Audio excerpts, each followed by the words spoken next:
अस्सलाम वालेकुम, मैं हूं डॉक्टर अहमद और आप देख रहे हैं मेरा यूट्यूब चैनल मैं टॉक विद डॉक्टर अहमद। आज की वीडियो में हम बात करेंगे ख़ारिश की एक किस्म के बारे में जिसे स्कैबीज़ कहते हैं। स्कैबीज़ का ज़िक्र हमें सदियों पुरानी किताबों में भी मिलता है, यानी ये एक बहुत ही कदीम बीमारी है। आज की वीडियो में हम बात करेंगे स्कैबीज़ की वजूहात के बारे में, ये होती क्यों है, इसकी अलामात के बारे में और इसके इलाज के बारे में और साथ-साथ इसके एहतियाती तदाबीर के बारे में, जो कि जानना सबके लिए बहुत ज़रूरी है, ताकि हम इस बीमारी को मज़ीद फैलने से रोक सकें। स्कैबीज़ होती क्यों है? स्कैबीज़ बेसिकली एक पैरासाइट की वजह से होती है, यानी एक कीड़े की वजह से होती है, जो हमारी जिल्द के ऊपर रहता है। इसे सारकोप्टेस स्कैबाई कहते हैं। ये एक अंडानुमा शक्ल का होता है और इसकी बहुत सी टाँगें होती हैं और सारकोप्टेस स्कैबाई का जो फीमेल पैरासाइट होता है, वो हमारे जो जिल्द है, हमारी स्किन के ऊपर छोटी-छोटी टनल्स यानी नालियाँ बना देता है और फिर वो इन नालियों के अंदर अंडे देती है, जिससे वो अपनी नस्ल को बढ़ाती है। लेकिन ये जो पैरासाइट है, इसे खुद को ज़िंदा रखने के लिए एक ज़िंदा स्किन की ज़रूरत होती है और ये ज़िंदा स्किन के बगैर सिर्फ़ 3 दिन तक ही ज़िंदा रह पाता है। अब हम बात करते हैं इसकी अलामात के बारे में, कि वो कौन-कौन सी अलामात हैं कि अगर हम उन अलामात को नोटिस करें तो हम समझ जाएँ कि ये स्कैबीज़ हो सकती है। स्कैबीज़ के पेशेंट्स को जो है वो ख़ारिश बहुत ज़्यादा होती है और ये ख़ारिश ज़्यादातर उनको फ़ोल्ड्स के अंदर होती है, यानी कि उनकी आर्मपिट बगलों के अंदर होती है। उसके अलावा उनकी कूहनियों के फ़ोल्ड्स के अंदर हो सकती है। इसके अलावा उनकी उँगलियों के दरमियान इन जगहों पे ये ख़ारिश ज़्यादा होती है और साथ-साथ उनके प्राइवेट पार्ट्स के आस-पास भी ये ख़ारिश बहुत ज़्यादा होती है। इसके अलावा इन पेशेंट्स के स्किन पे रेड कलर के दाने बनते हैं और ये रेड कलर के जो दाने हैं, ये बिल्कुल साथ-साथ जुड़े हुए नहीं होते, बल्कि ये थोड़े-थोड़े से फासले पे होते हैं और कुछ पेशेंट जब डॉक्टर के पास आते हैं, तो वो ये अलामत बताते हैं कि उनकी स्किन पे इस तरह के दाने हैं जैसे किसी मच्छर के काटने की वजह से बने हों और इन दानों के टॉप के ऊपर हमें पानी की तरह नज़र आता है। इसके अलावा इसकी जो टनल साइंस क्या है? जो फीमेल पैरासाइट थी, वो हमारी स्किन के ऊपर टनल्स यानी नालियाँ बनाती है और वो नाली हमें नज़र आती हैं और ये ज़्यादातर हमें हमारे फ़ोल्ड्स के अंदर और उसके साथ-साथ हमारे नाभ के आस-पास हमें ये टनल्स नज़र आती हैं। और इस जो स्कैबीज़ है, इसको कभी भी एक सिंपल ख़ारिश समझकर इग्नोर मत करें, क्योंकि अगर आप इसको सिंपल ख़ारिश समझकर इग्नोर करेंगे, तो ये बहुत ज़्यादा सीवियर होती जाती है और ये दाने जो आपके फ़ोल्ड्स के अंदर हैं, ये बहुत ज़्यादा बढ़ने लगते हैं और फिर इसी तरह ये ठीक होने में भी बहुत ज़्यादा टाइम लगता है।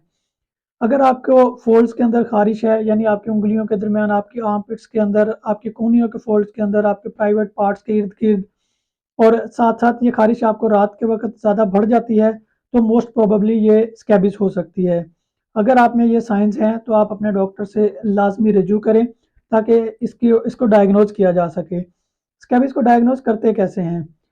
मोस्ट प्रोबेबली डॉक्टर इसको इसकी अलामात से ही डायग्नोज़ कर लेते हैं कि ये स्कैबीज़ है। अगर इसकी अलामात से ये कन्फर्म ना हो रहा हो कि ये स्कैबीज़ है या कुछ और है, तो फिर जो टनल्स होती हैं, उनको खुर्द कर माइक्रोस्कोप के अंदर देखा जाता है और फिर माइक्रोस्कोप के अंदर हमें वो पैरासाइट नज़र आता है, जिससे कन्फर्म हो जाता है कि ये स्कैबीज़ ही है।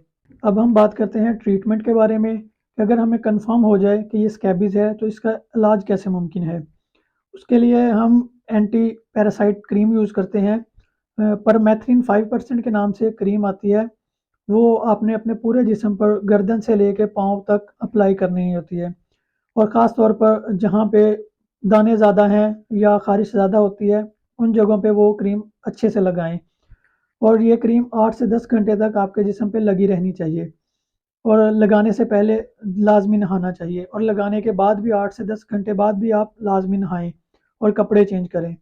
इसलिए बेहतर है कि आप सोने से पहले ये क्रीम अपने जिस्म पे इस्तेमाल करें और उठने के बाद आप नहा लें और हफ़्ते में ये क्रीम सिर्फ़ एक बार यूज़ करनी होती है और ये इन पैरासाइट को मार देती है। इसके बाद आपको हफ़्ते बाद फिर से ये क्रीम यूज़ करनी होती है, ताकि अगर कोई पैरासाइट आपके जिस्म पे बच गए हैं, तो उनका भी ख़ात्मा हो सके। इसके अलावा आप क्रोटामाइटिन 10% के नाम से एक क्रीम आती है, वो भी यूज़ कर सकते हैं और इसके साथ-साथ ओरल मेडिकेशन दी जाती है, जिसमें आइवरमेक्टिन के नाम से एक टैबलेट आती है, वो भी आपको हफ़्ते में सिर्फ़ 1 दिन यूज़ करनी होती है। उसके बाद हफ़्ते बाद फिर से एक दफ़ा वो आइवरमेक्टिन टैबलेट आपको लेनी होती है। ये मेडिसिन इस्तेमाल करने के बाद भी ये ख़ारिश आपकी तकरीबन 1 हफ़्ता तक जान नहीं छोड़ती। लेकिन आपने घबराना बिल्कुल भी नहीं है। उसके लिए आप कोई भी एंटी एलर्जिक या एंटी हिस्टामिन टैबलेट्स ले सकते हैं, जो आपकी ख़ारिश कम कर दे, लाइक सिट्राज़ीन और या लोराटाडीन वगैरह। अब हम बात करते हैं एहतियाती तदाबीर के बारे में, कि वो कौन-सी एहतियाती तदाबीर हैं जो आप फ़ॉलो करके इस बीमारी को फैलने से रोक सकते हैं, ताकि ये आपकी फैमिली मेंबर्स में भी ना फैले और आपको भी दोबारा से ना हो सके। उसके लिए सबसे पहले आपने अपने हाइजीन का बहुत ज़्यादा ख़्याल रखना है। आपने रोज़ाना नहाना है और कोशिश करनी है कि दिन में 2 दफ़ा नहा लें, और इसके अलावा आप नहाने के बाद कपड़े ज़रूर चेंज करें, और जो टॉवल आप यूज़ कर रहे हैं वो किसी और को ना यूज़ करने दें। इसके अलावा आप अपना बेड या बिस्तर दूसरों से अलग कर लें और उस बेड को किसी और को ना यूज़ करने दें, और जो बेडशीट है वो उसको बाकायदगी से चेंज करें और वॉश करें। इसके अलावा ये जो पैरासाइट है ये फ़िज़िकल टच से बहुत ज़्यादा फैलता है, और कोशिश करें कि फ़िज़िकल टच से परहेज़ करें। उम्मीद है आपको ये मेरी इन्फॉर्मेशन पसंद आई होगी। अगर आपको ये मेरी वीडियो पसंद आई है तो ये वीडियो को लाइक कर दें और मेरे चैनल को सब्सक्राइब कर दें। मिलते हैं नेक्स्ट वीडियो में इंशाल्लाह। अल्लाह हाफ़िज़।